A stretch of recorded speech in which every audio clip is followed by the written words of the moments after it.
some payment, yeah. Okay, okay, that's only 9 minutes left, sir, we have, and we want if you can give any advice to the young generation of homeopath in general and particularly in India, what can be that?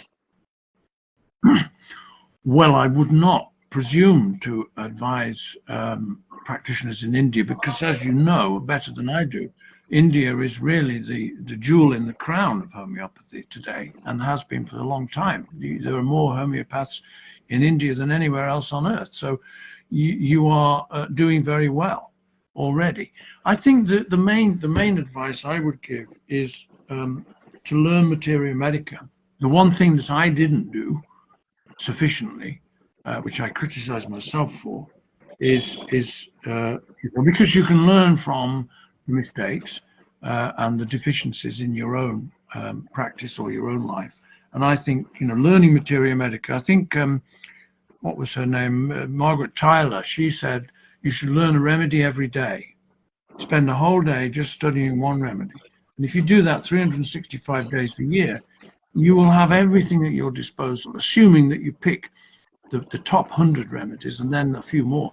So if you pick 300 remedies and study them over a year, you would inevitably become very proficient. But also, you remember, I don't know whether you've heard of Adolf von Lipp, a famous American homeopath. Yes. He read the Organon every year of his life. And he reread it every single year. And he said, every time I read it, I find something new. So again, you can find something new from something like studying the Organon, because you go to it with a different mind, a different set of ideas, a different set of problems each time you read it. And so you will inevitably focus on something different each time.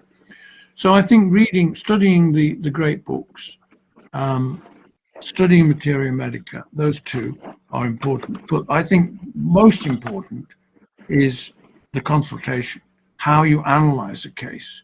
Because once you've got the patient telling you what their problem is, you then have the more difficult problem of deciding which are the key elements of that case, which will lead to a remedy. Because as you know, I'm sure, if a patient goes to 3 different homeopaths, they may come away with 3 different remedies.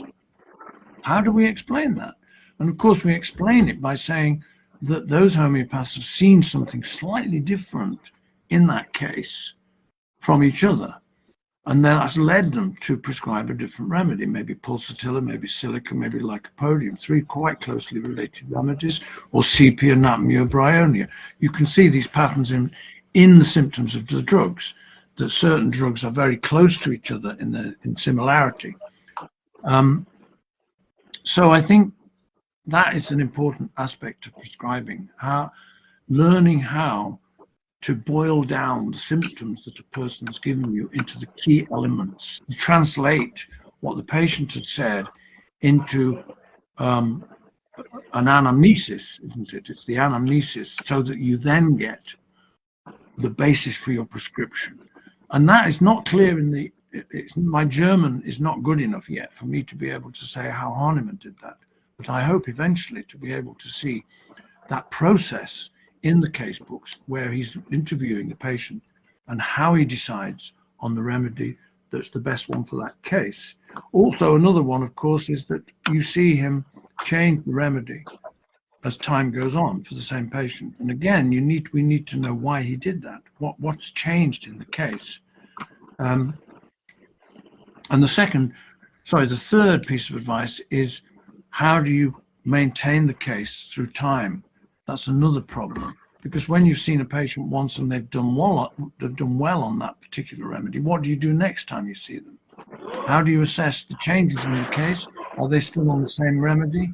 Do you need to change it? Do you need to change the potency? These are fine details of consultation decision making that you must do every single day, of course, in your practice. And they are not easy things. You have to learn them as you go along, I think, don't you? Are you taught them, or do you learn them as you go along?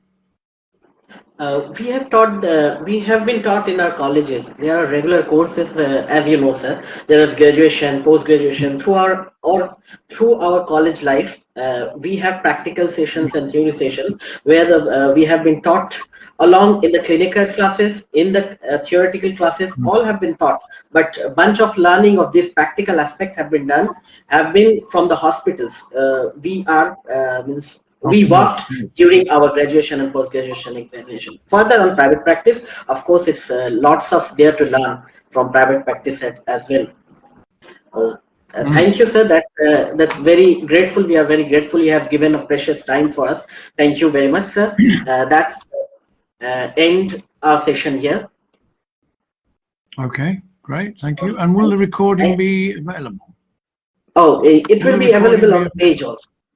It will be on the page on my profile. You can refer it there, sir. Thank you. All right. Thank you. Thank you very much, and thank you, sir. Thank you, sir, for giving. And I'm very sorry for giving you trouble at this early morning, sir. Thank you. It's fine. It's okay. Don't worry. I'm always up early. Thank you very much. All the best, and goodbye. Thank you, sir. Thank you, sir. Okay.